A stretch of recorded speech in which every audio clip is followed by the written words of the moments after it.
told my fiancé my darkest secret before our wedding and he vanished for days. Then during Thanksgiving my parents blamed him for postponing our wedding until I was forced to confess. This happened a week ago and I have not heard from him since. I have tried texting him, calling him, went to his apartment, went to his sister's house. I can't find him and everybody is telling me that they haven't heard from him either. Everybody except his brother, who obviously did not get the memo like everyone else did to lie to me.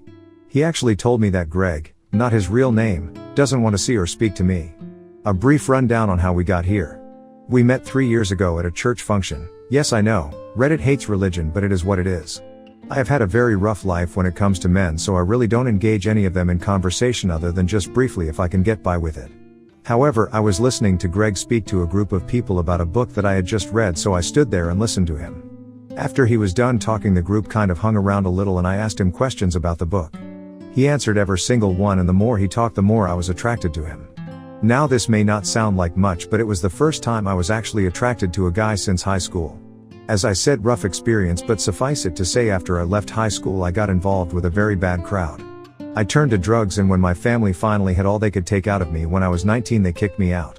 I don't blame them for this, by the way, because I stole from them to feed my drug addiction. They tried many times to help me, but when I stole a very large sum of money from them and spent it on heroin they had enough. Living friend house to friend house, couch surfing for about 6 weeks, but still a junkie. I got caught stealing from them as well. I was homeless for 2 weeks, honestly lived on a park bench for a couple of days. I decided to start stripping and everything that goes along with it. In other words, I was doing private parties, private dances, and yes, it quickly turned into just being paid for sex. I honestly don't even remember a lot of that time because whenever I wasn't working I was either high or working to get high. I did this for a few years. On my 23rd birthday I overdosed. I had odds several times, but not to the point of not breathing, and I stopped breathing. The paramedics honestly saved my life because they did CPR on me and brought me around. I was in the ICU for 3 days on a ventilator and I had several fours. While I was in the ICU a preacher came by to see me. He was just a minister who goes and visits with families and patients. He came to me and he spoke to me about how life has a higher purpose. He said a whole lot more, but I won't bore you with it.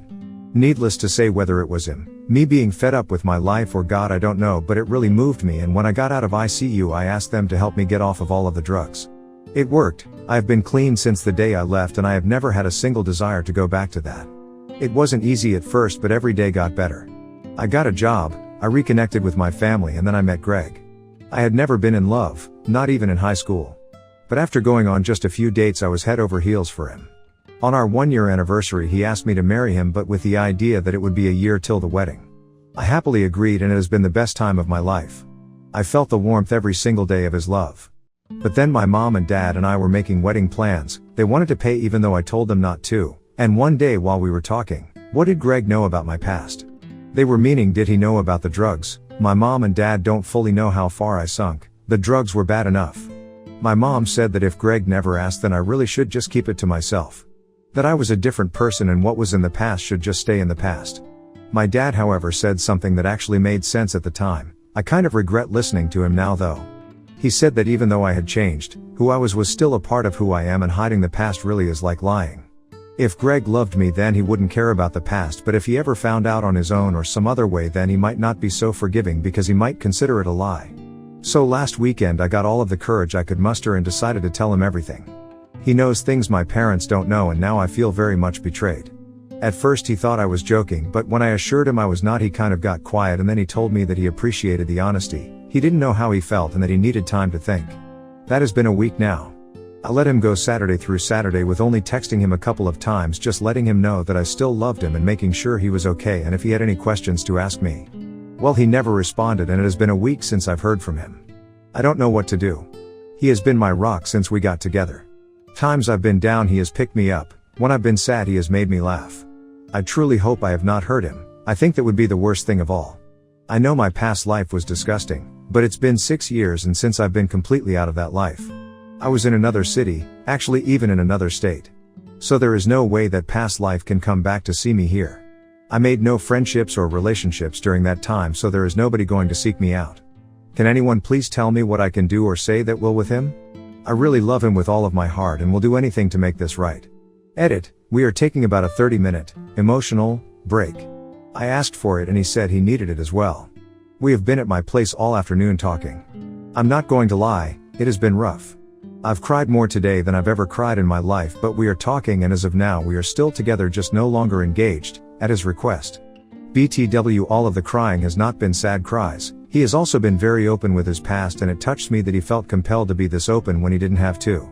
I don't know if anyone really cares, but I'll try and write a full update later tonight, but thank you all so much for the words of encouragement.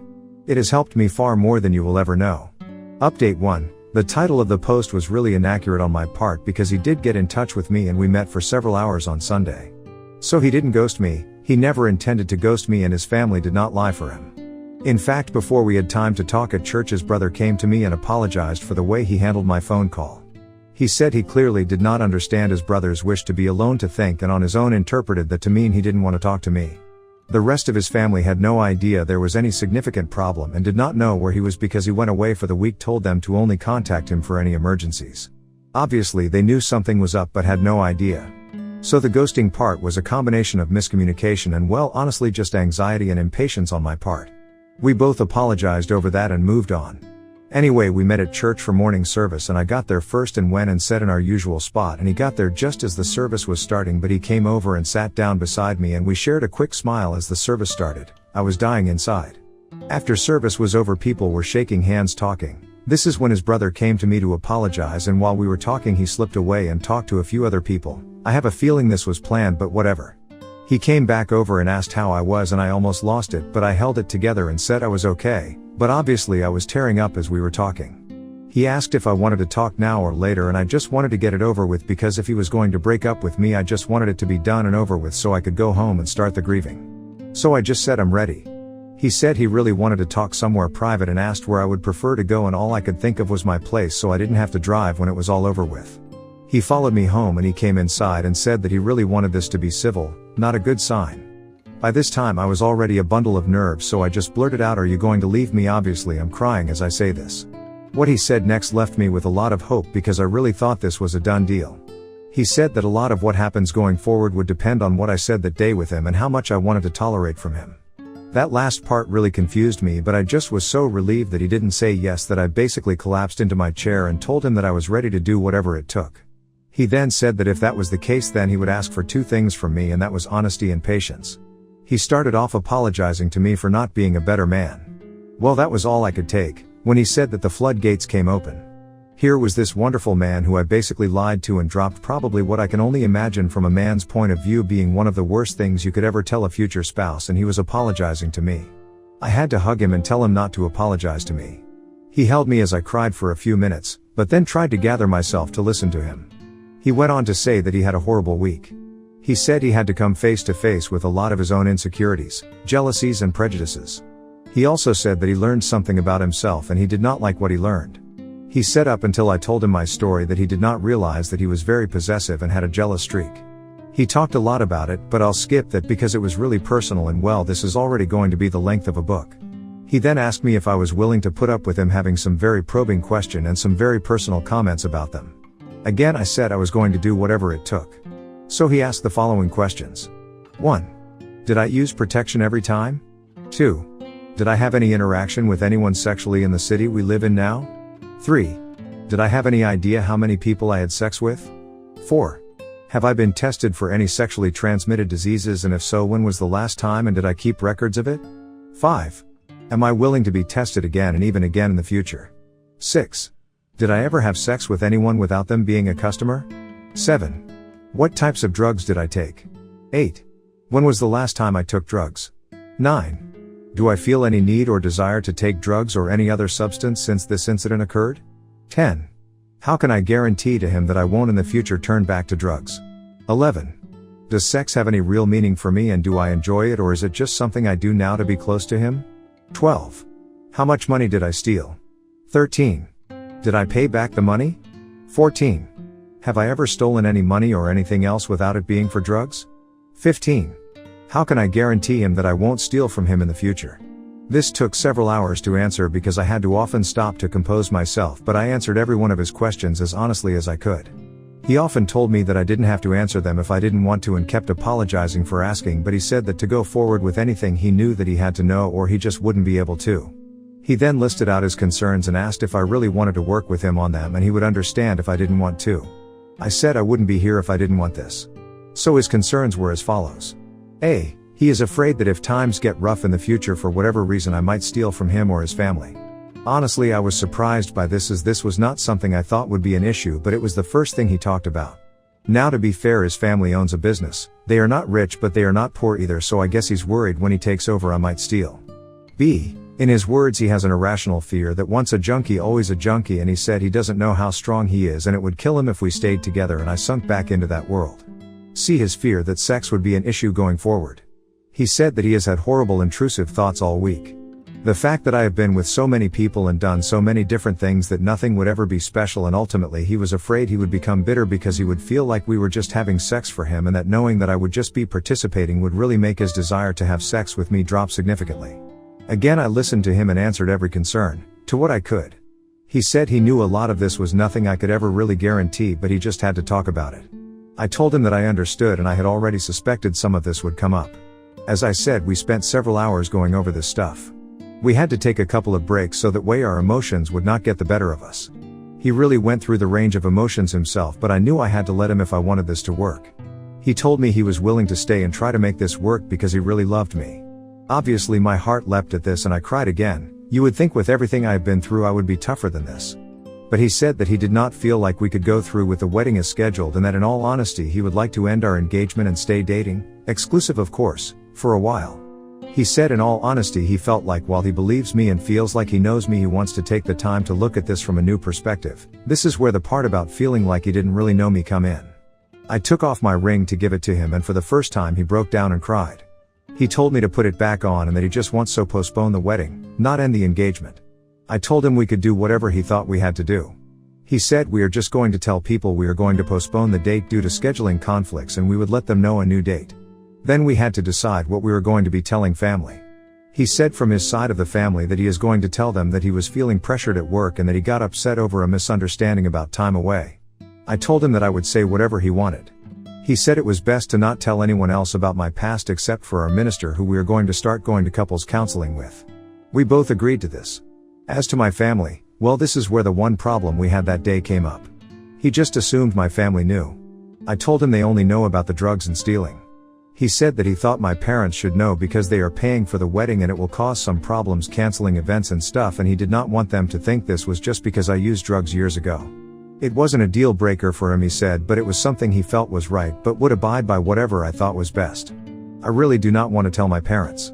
What I did was bad enough, stealing and doing drugs, but if they knew I stripped and prostituted myself, I don't think I could ever look them in the eye again, and they have been so wonderful to me since I've come back.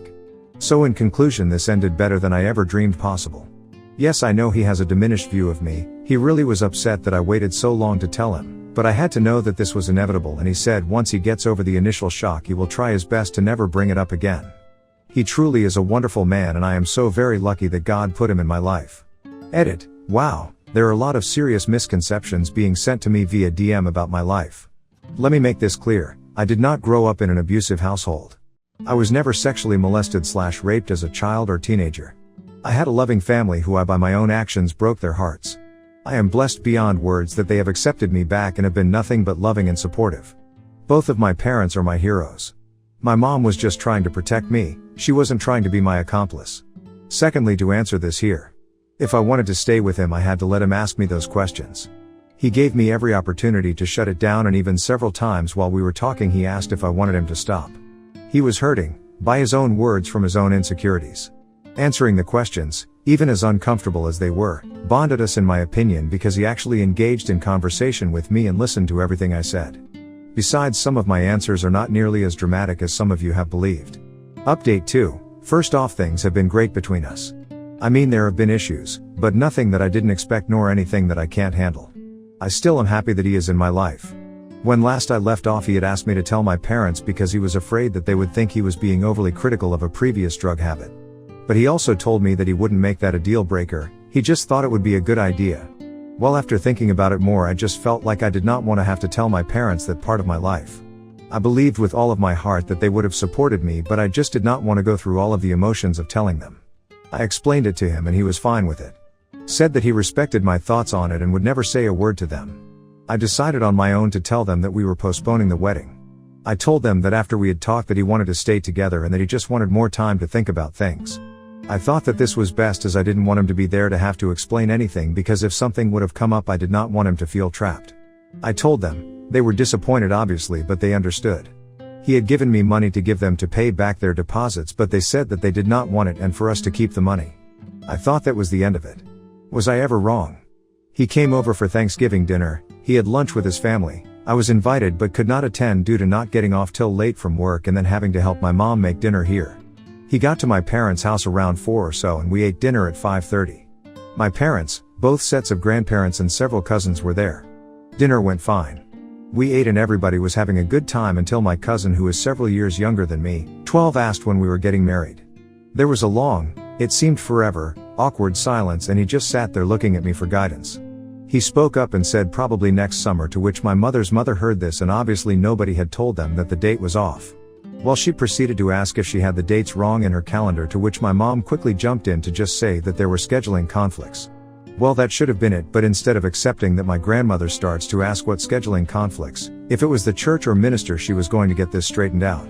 This went on for a good half hour and I could just tell by the look on his face he was sick of it. He never said a word but he looked almost very upset. Finally my family starts to leave at about 8:30 or so, and after everybody says their goodbyes he and I go back to the living room and sit on the couch. I apologize profusely to him and he says he's fine, but I can tell he is not really fine, but he is starting to be less tense. My parents come back in from the front porch after telling their parents goodbye and they sit down and my dad apologized to both of us, saying that our family means well but sometimes can be overbearing. The three of us laugh, but I notice my mom not laughing. My mom proceeds to take a bad situation that was under control and actually ending and decides to dump buckets of gasoline on it. She said that she felt bad for her mom because she thought she was upset because my grandfather, my mom's dad, is having health issues and they were afraid that he wouldn't live to see my wedding. Here is where it goes to hell. She said it was silly to postpone things over a drug addiction that hasn't been a problem for several years. My boyfriend just sat there, but I could physically both see and feel him tense up. I was holding his hand. My dad spoke up and he and my mom started arguing over it, and by what they were saying to each other I could tell they had talked about this after I told them. No surprise really, and I could tell that even though my dad was trying to be polite and make my mom shut up, that he pretty much felt the same way. I just could not take it anymore. I felt absolutely horrible for Greg. He not only had to sit there for my grandparents, he now was having to sit there for my parents, and everybody is blaming him for all of this. It wasn't fair to him. I spoke up and told my parents that I had to talk to them and that they needed to stop arguing and stop blaming Greg for any of this.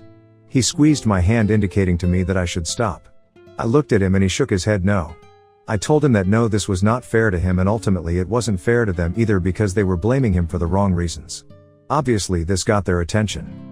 I went ahead and told them that after they had kicked me out of the house I had no home, no job, no education, no skills, no nothing. I only told them that I became an exotic dancer. I just could not bring myself to tell them more. But they are not dumb. My mom immediately gasped and started to cry. My dad just sat there dumbfounded and tried to calm my mom down. My mom, after being basically hysterical for a few minutes, apologized to Greg. She said she had no idea and that he was a wonderful man for staying with me even knowing that. Not too sure how I feel about that statement, but I guess in the end she was coming from a good place, I think. But the main thing was that it did take the blame off of him. My dad welcomed him to the family by saying this was just a typical Thanksgiving, trying to be funny. I asked Greg if he would mind if I talked with my parents and I would see him on Friday. I walked him out and we kissed goodnight. I told him how wonderful though he was, and he told me that I didn't need to tell them that he wasn't going to say anything. I said I knew he wouldn't, but it was just going to never get better with them unless they knew the truth. I went back in and spent the next several hours talking with my parents. Needless to say, it was heartbreaking on several levels. My dad openly cried and I have never seen that. He blames himself for this. He said that he never should have kicked me out, that he ruined my life. No matter what I said or did, I could not console him. My mom tried as well, but nothing was working. We all went to bed and I was woke up by my mom panicking, calling 911. My dad was having chest pain. The ambulance came and said he was having a heart attack and took him to a hospital that specializes in heart problems. My dad looked horrible and I was scared more than I ever have been. I called Greg and he came and picked my mom and me up and drove us to the hospital. They would not let us back to see him as they rushed him into surgery, and the doctor came out telling us that the ambulance most likely saved his life by recognizing what was happening, and that a surgeon was with him putting in stents and had basically already used like a plunger or something to get rid of a blood clot they found. We called our minister and he was there within a half an hour. My dad is scheduled to come home tomorrow. He looked great tonight and said he felt perfectly fine. Greg has been a rock for both me and my mom. When he left to go get us food, my mom actually told me that I need to make sure to keep him because the only man she knew that was any better was my dad. I am just grateful that my dad is going to be okay. Greg said tonight when he dropped me off at home that life is never dull with me. We both laughed. I have to try and help my dad realize that what he did was tough love and that he can't blame himself for my poor choices. He didn't just kick me out after the first, second, or even 23rd time. They tried for a couple of years to reach me, but I wasn't having it. I spoke with my minister about therapy for my dad, and he said that he will speak to him as his minister and recommend another therapist if my dad is open to it. Hopefully this should put an end to any updates. I know that Greg is the love of my life, and I am doing anything in my power to make sure he knows how much he means to me and how I will never betray his trust in me.